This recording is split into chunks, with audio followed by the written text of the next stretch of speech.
Bienvenue dans cette nouvelle vidéo d'Explorescence. Donc aujourd'hui, on voulait te parler de post-traitement, parce Ouais. qu'on a eu pas mal de questions sur le sujet du post-traitement, sur comment traiter nos photos, voilà. On a eu deux questions en fait, de Ouais. Pascaline et Charline qui du coup nous demandaient un peu comment traiter nos photos. Donc on va vous montrer, en fait c'est compliqué de parler de post-traitement dans une vidéo parce que c'est vraiment, il faudrait 2-3 heures en fait pour montrer toute la démarche. Mais du coup on va te montrer des astuces un peu qu'on utilise, des trucs moi qui ont transformé mon post-traitement, des tout petites astuces simples mais qui aujourd'hui font que voilà, j'arrive à vraiment aller vers où j'ai envie dans mes photos. Donc du coup on va tous les deux te montrer deux photos, un traitement couleur, un traitement noir et blanc, avec voilà, quelques petites astuces. Et je sais plus ce que je voulais dire. Ouais, puis je crois qu'on fait aussi une vidéo sur le post-traitement parce que les 4 dernières semaines sur les croyances ça nous a retourné la tête. Du coup un peu de concret c'est bien aussi. De temps en Toi temps. aussi. Et voilà. Donc c'est parti, je commence. Module développement. Donc, voilà, ça c'est la photo d'origine. Donc qui est à peu près exposée correctement. Moi j'expose à peu près correctement, je sous-expose pas trop. Et du coup ça c'est le résultat final en noir et blanc. Donc du coup ce que je vais faire c'est que je vais faire une copie de l'image. Hop. Je vais la remettre, je vais la réinitialiser. Hop. Donc voilà, moi j'ai mon post-traitement, donc ça je te montre pas parce que il faudrait, ça prendrait du temps. Mais voilà, la première chose que je peux te donner c'est que mon post-traitement, mon preset en tout cas, joue sur tout, enfin, sur beaucoup de réglages, sauf sur les réglages de base. Donc ça c'est génial parce que du coup j'ai toute la latitude que je veux là pour régler mon image. Donc par exemple rajouter du contraste, rajouter du noir j'aime bien toujours, tac, déboucher un peu les ombres. Et du coup l'astuce que je voulais te montrer dans cette vidéo c'est la couleur orange en fait qui est absolument magique et qui permet en fait de modifier les teintes de peau. Et du coup moi j'ai longtemps galéré avec les teintes de peau, à part les teintes de peau qui me plaisaient tout ça. Donc en fait mon noir et blanc si tu regardes, hop, en fait ce que j'ai fait c'est que mon noir et blanc je l'ai créé en mettant la saturation de chaque couleur une par une à 0. Ce qui me permet ensuite, quand je retouche ici la luminance de ma couleur, d'avoir un effet quand même. Si j'étais ici en saturation, tac, là ça aurait plus d'effet. Voilà, donc du coup moi j'ai fait mon noir et blanc à partir du panneau couleur. Donc chaque couleur est en saturation 0. Et du coup là je joue juste sur ça et tu vois du coup le visage qui s'éclaircit plus ou moins. Et du coup c'est génial ça parce que ça permet vraiment de faire ressortir le visage si tu en as envie.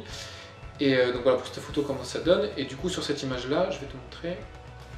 Donc le avant, tac la photo était comme ça. Hop, je fais pareil, une copie virtuelle. Hop, je la réinitialise.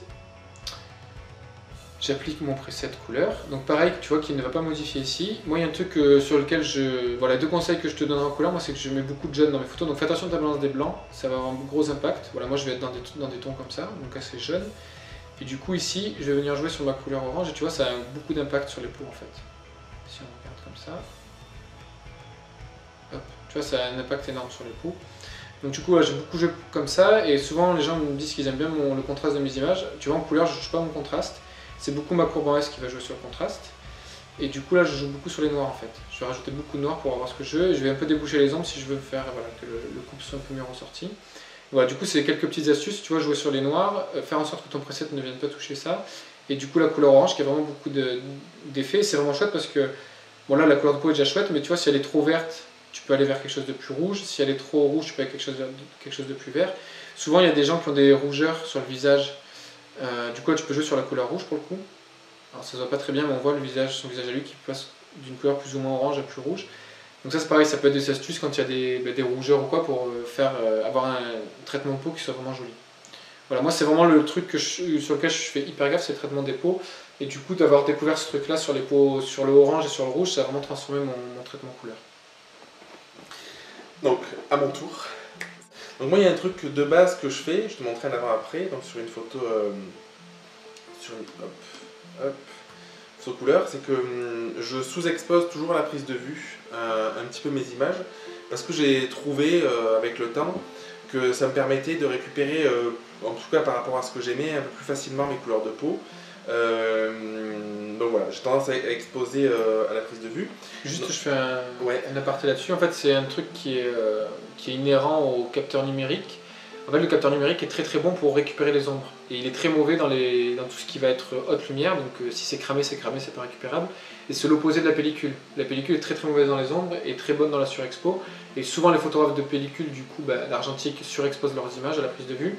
Et en numérique, souvent, les photographes font l'inverse. Donc sous-expose, et ça permet de garder plein de détails en fait. C'est un truc que j'ai jamais complètement compris parce qu'on m'a souvent dit qu'il y ait plus d'informations dans le fichier RAW, dans les hautes lumières, dans les basses lumières. Donc, non, mais en fait, ça va un peu à l'encontre, mais du coup, peut-être que non. Mais en tout cas, dans ma façon de faire, c'est ce que j'ai remarqué, c'est que en faisant comme ça, j'arrivais beaucoup plus facilement à avoir un traitement cohérent et à avoir ce que je voulais.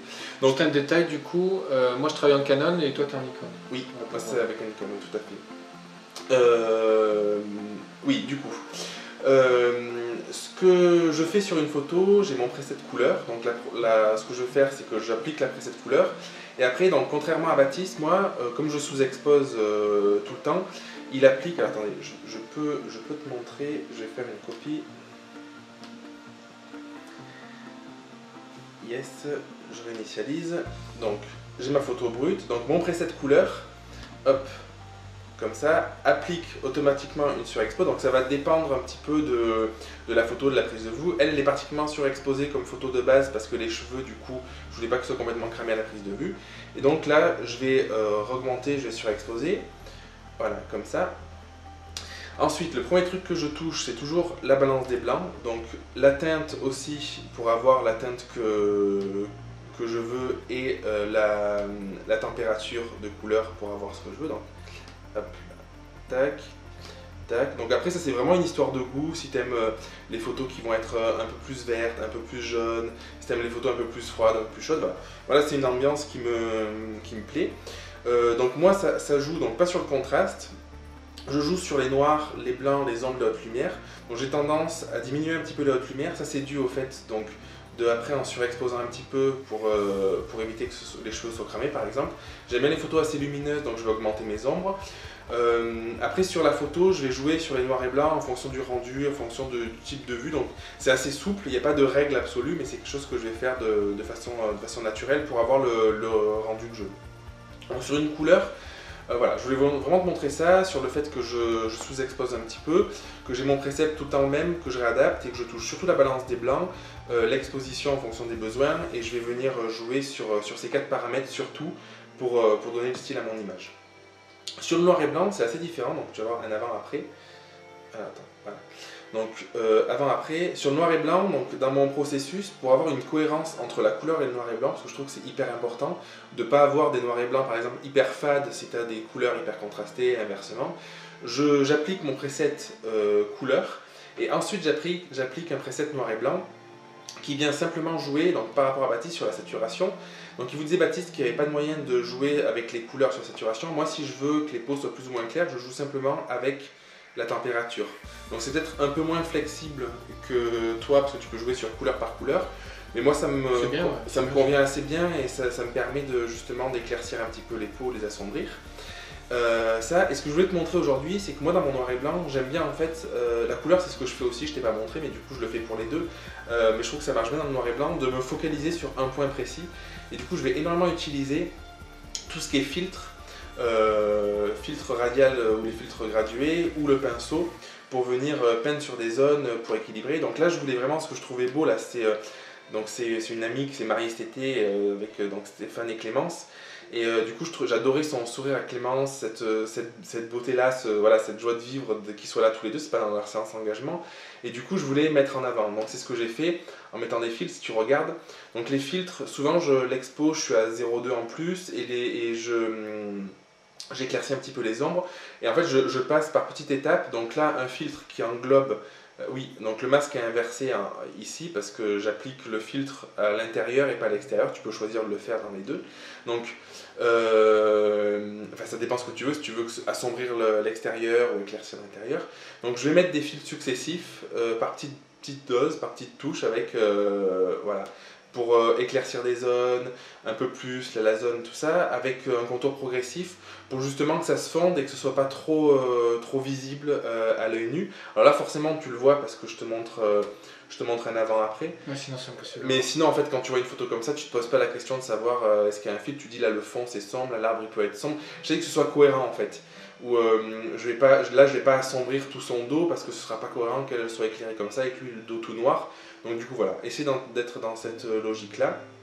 Et voilà, oui les noirs et blancs je les contraste un peu aussi parce que j'aime bien les noirs et blancs un peu plus contrastés. mais j'essaye de garder cette cohérence. Super. Voilà, du coup, c'est quelques petites astuces qu'on te donne sur couleur, noir et blanc. On espère que ça va t'aider à trouver ton traitement, à trouver ton style. Après, le traitement, c'est vraiment un truc où on a souvent des questions, comment tu fais, machin.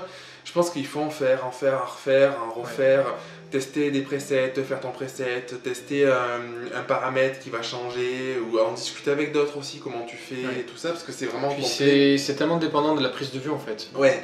Et la même lumière que tu utilises. C'est ça. Tous les deux, on travaille en contre-jour plutôt, mais même dans la façon de prendre les photos, on fait pas du tout pareil en fait, je me rends compte. Et moi, je vais peut-être laisser rentrer plus de soleil que toi. Enfin, il y a plein de trucs qu'on fait qui sont pas pareils. Et du coup, en fait, c'est quasi impossible de. Enfin, pour moi, je vois souvent les trucs qui vendent les presets, là, achète les presets de Fergie Horisti ou de tel photographe. Personnellement, j'y crois pas du tout parce que t'as pas du tout la prise de vue qu'il a en fait. Et t'as pas non plus le matos qu'il a. Enfin, il y a tellement de trucs qui peuvent changer. Le lieu aussi où tu habites, la lumière est très différente d'une région à l'autre. Ou d'un pays à l'autre, et du coup voilà, moi j'y crois pas trop. Je pense qu'il faut vraiment, ça peut donner des bases d'avoir des presets qu'on achète, mais qu'il faut vraiment tâtonner pour trouver ton truc, et que ça se fait pas en 2 secondes en fait, qu'il faut y aller.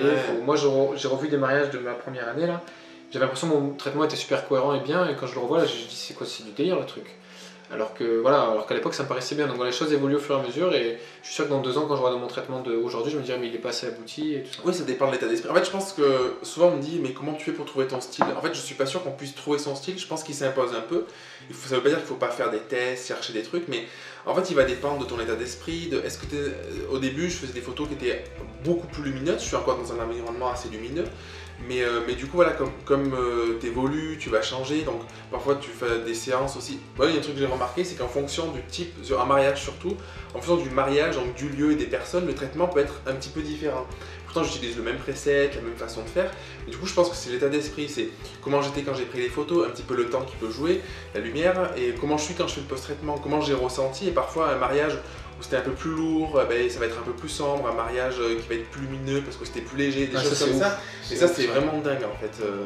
Du coup, en fait, moi j'ai vraiment l'impression d'avoir rendu propre à presque chaque marié alors que j'utilise le même preset. Ouais. Et en fonction du lieu, de la chaleur humaine qu'il va y avoir, c'est vraiment impressionnant à quel point ça. J'ai des mariages où il y a de la chaleur humaine, où c'est hyper chaleureux tout le temps. Il y a le soleil qui est au taquet, du coup c'est hyper très jeune, très chaleureux. Et j'ai des mariages où les gens étaient plus froids et il faisait gris, il pleuvait quoi. Ouais. Alors je sais pas si il y a un lien, on peut pas dire qu'il y a un lien, mais j'ai vraiment cette sensation que les choses s'alignent en fait, et que du coup le traitement joue aussi là-dedans quoi. On a envie de faire une formation, de sortir une formation, on t'en a déjà parlé, donc vidéo, et je pense qu'il y aura une grosse partie post-traitement, parce que là c'est pas possible de creuser, parce qu'il y a des détails, tout ça, et puis en plus là c'est sur quelques images, je pense que ça peut être hyper intéressant aussi de le voir sur plusieurs images, sur une séance complète et tout. D'ailleurs on a fait un article, où je crois on a mis la vidéo sur le site, il y est. Donc si tu veux télécharger notre conférence PEPS aussi, je crois qu'on le montre un petit peu le traitement dedans, je suis pas sûr. Demander avant-après. Avant-après, bon bref. Mais du coup, on fera une formation où on parlera plus en détail du traitement. Et si ça t'intéresse, reste attentif à ça, quoi. Mais on te dira, tu seras informé quand ça sortira. Et voilà, je crois que c'est pas mal. Ouais, merci de nous suivre. Ouais. Si tu as des astuces aussi en traitement, n'hésite pas à nous les partager. Ouais. Comme on te disait dans la vidéo de la semaine dernière sur les croyances, il faut partager, il faut sortir de la croyance de la concurrence que les idées t'appartiennent. Donc commence à le faire pour toi déjà, et c'est comme ça que ça va changer pour tout le monde. C'est ça. Si tu nous découvres, du coup, tu peux nous suivre, aimer notre page Facebook ou nous suivre sur YouTube. Toujours pareil, donc dans le descriptif de la vidéo, tu as toujours les liens vers tout ce qu'on propose, tout ce qu'on fait. Il y a aussi un espace où tu peux poser tes questions. Si tu as envie de nous poser une question précise, on essaiera d'y répondre dans une future vidéo. Et en attendant, éclate-toi. Hein. Fais-toi plaisir, bonne semaine. Teste. N'aie pas peur de faire des erreurs et de te louper, et comme ça tu avanceras. C'est clair. À la semaine prochaine. À la semaine prochaine. Ciao. Ciao.